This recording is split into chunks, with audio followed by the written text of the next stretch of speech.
Hey there, welcome to Thirsty Thursdays. This is the long review. If you saw the short already, you saw that today we're doing the long review of the SLB Rumcast Finish Rye. Now this is a single barrel picked by SLB Drinks on YouTube, their channel I follow. So it's a single barrel, so are you going to be able to find this? Maybe not. But I'll have to look, and I'll put it in the description or something later. I'll see how easy it is to get an OldElk rum finish cask rye in any kind of single barrel, not just from a YouTuber. Because what's the use of reviewing this for you if you can't ever taste it unless you want to visit Izzo's place? Email me at heyizzo@yahoo.com and we'll figure something out. If you're 21 or over. If you're under 21, we're drinking pop. We'll drink some root beer, we'll drink some ginger beer, we'll drink some non-alcoholic stuff. So the rum finished cask is not just done by OldElk. We got the Angel's Envy finished rye. That's finished in rum casks. I got at least one other one, but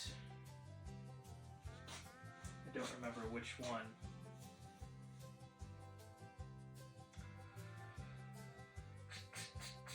Well, I don't remember which one. I think I have at least one more, but that's something I've seen a number of times, and I've liked them all so far. The Angel's Envy is very sweet. The Angel's Envy almost tastes like pancakes to me.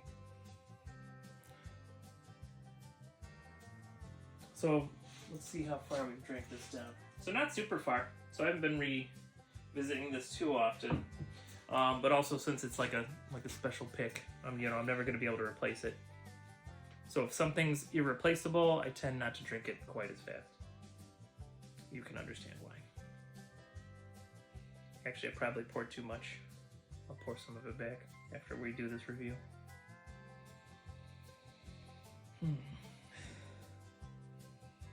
So on the nose, like a molasses, like a sorghum, like a raw sweetness is how I would describe it. Very nice. Let's see anything else in there. There's like bread in there too, but it's not quite the pancakes that the Angel's Envy is. So if it's not pancakes, what is it?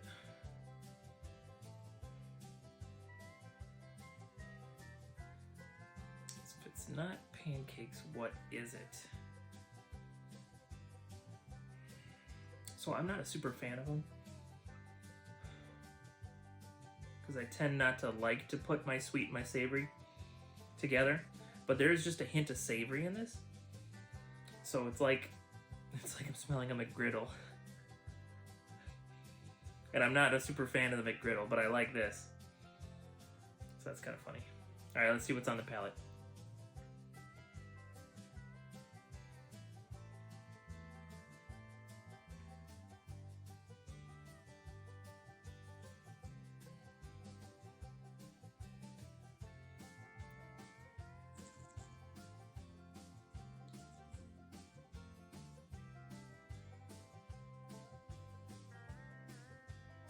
Wow, introducing a little bit of air, like I do those rare times you see me tasting wine. That was really nice. So this isn't a knock on it,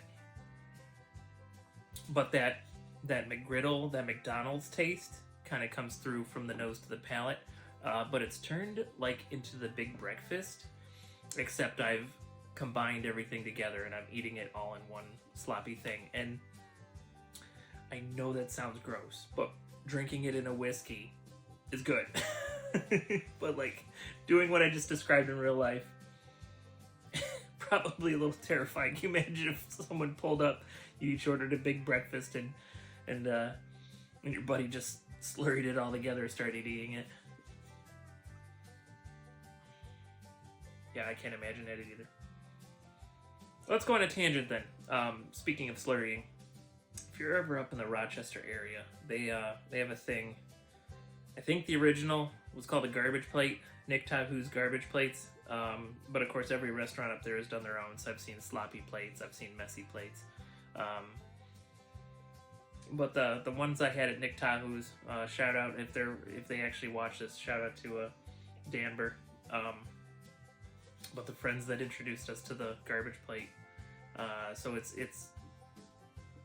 a paper plate, and it's covered in half macaroni salad and half beans.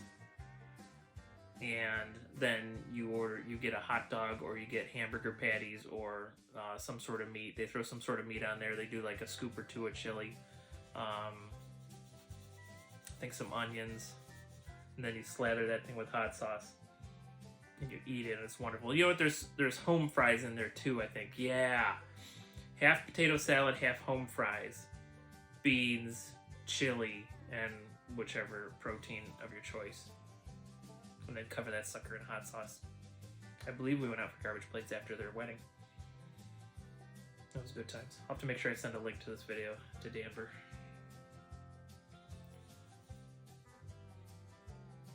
So, unfortunately, you're never going to find this particular version of OldElk because it's a single barrel pick from a YouTuber.